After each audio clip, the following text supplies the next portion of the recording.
If they'd have stuck out another couple of days, I think that history of this country had have got its sense of values right. I do believe that. We was left out. We was left out, and we'd lost. We were starback. We had to submit, and it didn't make things better. As a matter of fact, there was 1 million out of work. In another 2 years, there was nearly 1.5 million. You see what I mean? I want a job, to become a man again, to become somebody.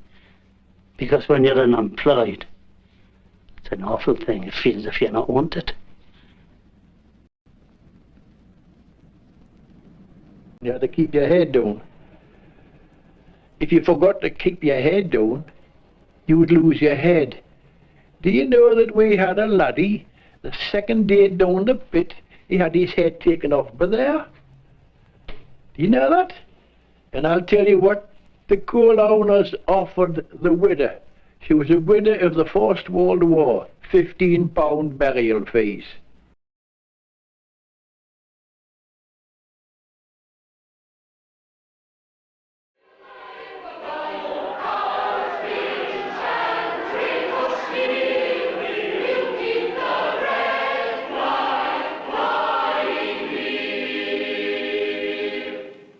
Human life was cheap. They could do just what they liked. They had the power. They not only had the economic power, but they had the political power too. They wouldn't do these things today. We were just bloody slaves, man, that's what we were.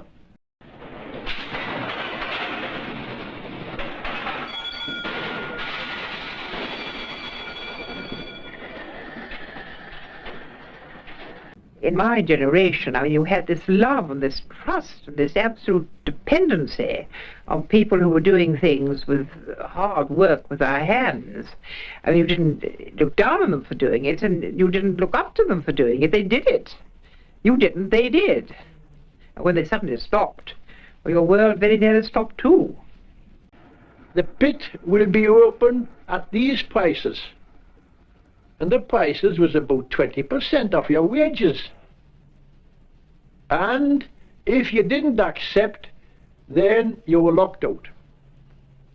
But we wouldn't stand it. The miners wouldn't stand it. And that's how the general strike came about. National paralysis.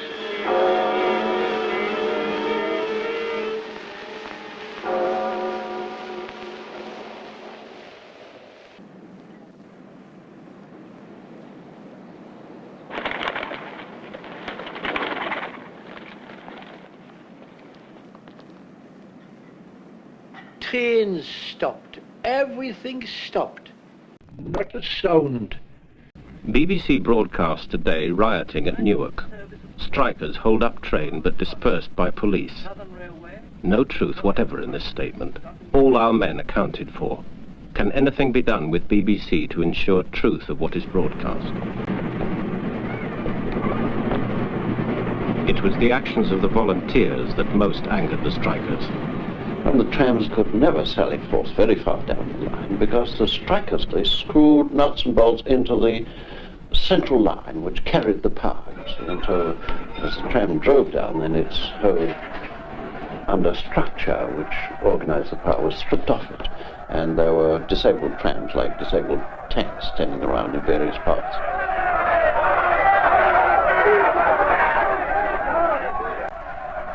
A friend of mine, she lived in Grosvenor Place, and one night she woke up, she got out of bed, looked out, and there were crowds and crowds walking, marching, singing up to Hyde Park Corner, and she thought to herself, this is the revolution.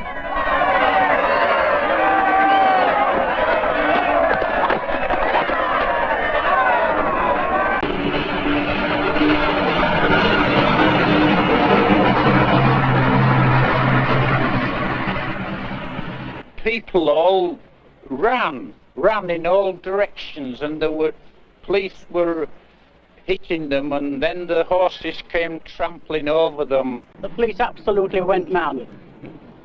They were downing anybody or everybody with their batons as they were running along. They went in with such savagery that I'm still embittered to this day at the attitude and actions of the police. The strike was enormously successful.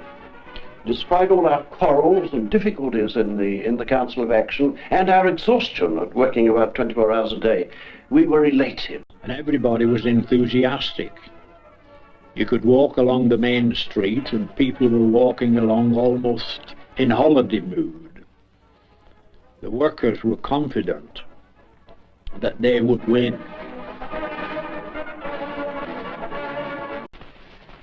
This is London calling the British Isles. We have just received the news that the general strike has been called off by the leaders of the Trades Union Council. And I had this feeling of it being, a great betrayal of all the sacrifices that everyone had made, that everyone that I had seen in different parts of London, particularly in the East End, that here was the end they had fought for, they had got nothing, and this was indeed the great betrayal.